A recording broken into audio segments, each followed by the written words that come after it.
গত বছরই এই গ্রামটা থেকে আর কি অন্তত 1000 বাড়ি বিলুপ্ত হয়ে গেছে।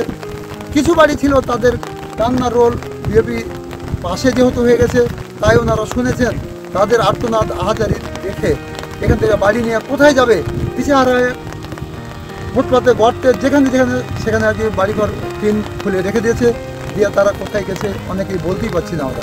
পদ্মা নদীর ভাঙনে এখন বাড়ি সব ভেঙে মনে করেন চলে গেল, সব চলে গেছে। তারপর আমরা বাড়ি ঘর ভেঙে অনেকখানি দূরে ঘর ভেঙে চলে গেছি, সব তছনছ হয়ে গেছে। ভাই আমাদের এই জায়গাতে মনে করেন যখন সরকার যদি আমাদেরকে যদি রক্ষা করে তাহলে আমরা রক্ষা হয়ে থাকতে পারবো না, এলে পারবো না। সরকারের দৃষ্টি আকর্ষণ করতে চাই আপনাদের মাধ্যমে যে এটা আর কি স্থায়ী বাঁধকরণ করে আমাদেরকে এই ভূমি রক্ষাতে এবং আমাদের বিজেপি ফোর্স যেন নিরাপত্তা দায়িত্ব তারা সঠিকভাবে পালন করতে পারে, এই জন্য আমরা আশাবাদী আপনাদের কাছে। তারপরেও ভেঙে চলে গেছে এই জায়গা, তারপরে একটু পিছন দিকে হয়ে আছে, কেউ একটু দূরত্ব গেছে, কেউ সামনে আছে। এই তো আমাদের এখন খুব মানে অবস্থা খুব করুন। এখন সরকার যদি আমাদের এই যেটা রক্ষা করে তো আমরা আর কি বসবাস করতে পারবো। এই পদ্মার ভাঙন আমাদের মোটামুটি 15 বছর ধরে হচ্ছে। আমাদের এখান থেকে ওই উত্তর দিকে 4 কিলোমিটার দূরে পদ্মা ছিল। প্রতি বছর অল্প অল্প ভাঙতে ভাঙতে এখন আমাদের যে বাড়ি ঘর সবই বিলীন হয়ে গেছে, থাকার কোনো জায়গা নাই। আমাদের এলাকা বিচ্ছিন্ন এলাকা হয়ে গেছে। আমাদের যেটুক আছে মাতৃভূমিতে অল্প সামান্য একটু হলো, একটু আছে, সামান্য একটু আছে। আমাদের 6 নাম্বার, 7 নাম্বার, 8 নাম্বার, আমরা 9 নাম্বারের বেশি অর্ধেকটু ওয়ার্ডগুলো নেমে গেছে। আমরা হালকা পরিমাণে 9-এর হালকা পরিমাণে আছি। আমরা মানে হয়তো 100 বাড়ি আছে, এই রকম 9-এর 100 বাড়ি ঘর আছে আমাদের। আমরা চাই এটা স্থায়ী একটা আমাদের বাঁধ হোক। আর আমাদের এখানে 2টা প্রতিষ্ঠান আছে, একটা প্রাথমিক বিদ্যালয়, একটা হাই স্কুল, আর মাদ্রাসা আছে 2টা। এগুলো সুরক্ষা যেন হয়।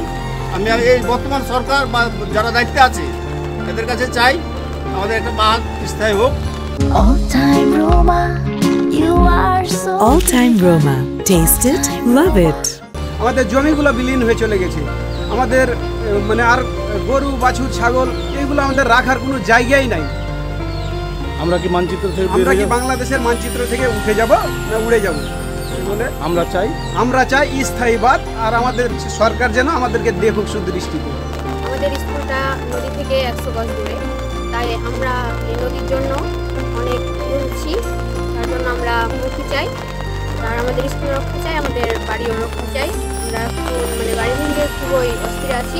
এই যে আমাদের বন্যাতে বাড়ি ঘর ভেঙে চলেছে, বাচ্চা কাচ্চা নিয়ে খুব সমস্যা হয়েছে, রান্না বান্নার সমস্যা হয়েছে।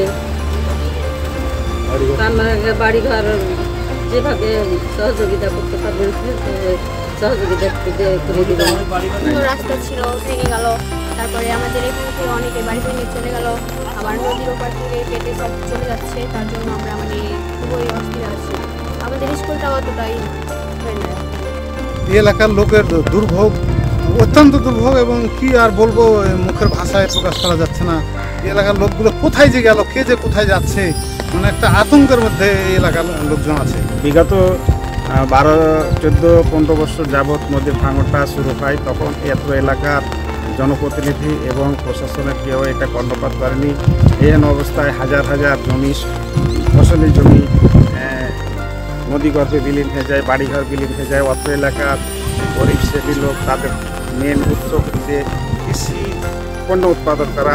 তারা কৃষি জমি হারিয়ে একমাত্র নিঃস্ব এবং মানবতা জীবনযাপন করছে। তাদের বাড়িঘর নাই, তারা অনেক বিপদের সম্মুখীন হয়েছে। এই অবস্থায় এমনকি আমাদের নিরাপত্তার জন্য যে একটা সীমান্ত বিজেপি ক্যাম্প আছে, সেটাও হুমকির সম্মুখীন হয়ে গেছে। আগ্রাসন মনোভাব, এই আগ্রাসন থেকে আমরা বাঁচতে হবে। পাশে একটা বিজেপি আছে, বিজেপি যদি নেমে যায়, বিজেপি ক্যাম্প আছে, সেই ক্যাম্পটা যদি নেমে যায় তাহলে আমরা নিরাপত্তাহীনতায় ভুগব। কাজে আমাদের এখানে সীমান্তে বিজেপির ক্যাম্পের প্রয়োজন আছে। আমাদের এলাকার যে এলাকাগুলো আছে, এলাকাগুলো সন্তানদের শিক্ষার জন্য আমাদের প্রতিষ্ঠানগুলোর প্রয়োজন আছে।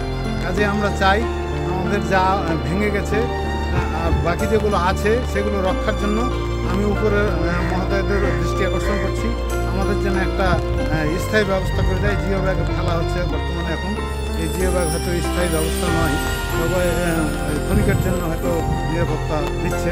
এই 16 বছরের এই বঞ্চনা যদি হয়তো পূর্বে থেকেই স্থানীয় প্রশাসন কোনো পদক্ষেপ নিত, হয়তো ঊর্ধ্বতন কর্তৃপক্ষের দৃষ্টি আকর্ষণ করাতে পারত, হয়তো আমাদের এই এলাকার মানুষ, এলাকার জনগণ এত ক্ষতিগ্রস্ত হতো না। আজকে এই ক্ষতিগ্রস্তর কারণে অনেক মানুষ জমি জায়গা ঘর বাড়ি বিলীন করে দিয়ে এখন সে নিচ্ছ পথের ফকির। কে কোথায় গিয়ে দাঁড়াচ্ছে, কে কোথায় আশ্রয় নিয়েছে, এক আত্মীয় আর এক আত্মীয়র খবর জানে না সে কোথায় গেছে। এই ভাঙনটা সৃষ্টি হয়েছে নদী আসলে বর্ষা মৌসুমের পানি যখনই বৃদ্ধি পায় তখনই আসলে এই ধরনের ভাঙনের সৃষ্টি হয়, যেটাকে আমরা রিভার ইরোশন বলি। এই অতি পানি বৃদ্ধির কারণে, এই ভাঙনের কারণে আমাদের কিছু সীমান্তে কর্তব্য পালনের কারণে কিছু বেগ পাইতে হয়। আমি যা মনে করি, যদি একটা যুদ্ধক্ষেত্রে যদি 10 মিটারের একটা ব্যাংকার স্থাপন করা হয়, 10 মিটারের একটা ব্যাংকার দ্বারা 10 কিলোমিটার এলাকায় তারা দখল করার সক্ষমতা রাখে, সেক্ষেত্রে আপনি চিন্তা করেন যে 3.2 কিলোমিটার আমাদের এখান থেকে মানে শিফটিংয়ের কারণে যে নিরাপত্তাহীনতা ভোগে, তাহলে এখানকার কত কিলোমিটার এলাকা বিপদসীমার মধ্যে অবস্থান করবে সেটা আপনারাই বুঝতে পারছেন। সেক্ষেত্রে আমাদের ডিজি মহোদয়ের বদ্ধপরিকর যে কোনো মূল্যেই এবং যে কোনো পরিস্থিতি এই এলাকাবাসী এবং ক্যাংকে বাঁচানোর জন্য এক আপ্রাণ চেষ্টা করে চালিয়ে যাচ্ছেন। প্রতি বছর নদীতে যখন পানি বৃদ্ধি পায় সেই সময় পদ্মা নদীতে আমরা ভাঙন পরিলক্ষিত হয়। এবছরে আমরা কোলাডাঙ্গা বিওপি ক্যাম্পের এখানে ভাঙন দেখতে পাই। ভাঙনের সাথে সাথে আমাদের পক্ষ থেকে তাৎক্ষণিকভাবে জিও ব্যাগ এবং জিও টিউব ডাম্পিং করে ভাঙন রোধ করার চেষ্টা করছি। আমাদের কাজ অব্যাহত আছে, আমাদের স্থায়ী বাঁধের আমাদের পরিকল্পনা আছে এবং ডিবিপির মতো অন্তর্ভুক্ত আছে। আমরা আশা করছি খুব শীঘ্রই এই ডিবিপিটা অনুমোদন হবে। এই অনুমোদন হলে পরে এই পদ্মার যে মূল ভূখণ্ডের যে লোকজন যে দীর্ঘদিনের প্রতীক্ষা আছে যে নদী ভবনটিকে রক্ষা করে, সেটা তাদের ইচ্ছা পরিলক্ষিত হবে এবং আমরা আশা করছি নেক্সট বর্ষার আগেই আমরা এই ডিবিপিটা অনুমোদন করতে পারবো। অর্থাৎ এটাই শেষ বর্ষা আমরা আশা করছি যে তাৎক্ষণিকভাবে এমার্জেন্সি কাজ করতে হচ্ছে। নেক্সট বর্ষা থেকে হয়তো লাগবে না, পার্মানেন্ট করে সীমান্ত চলে আসবে।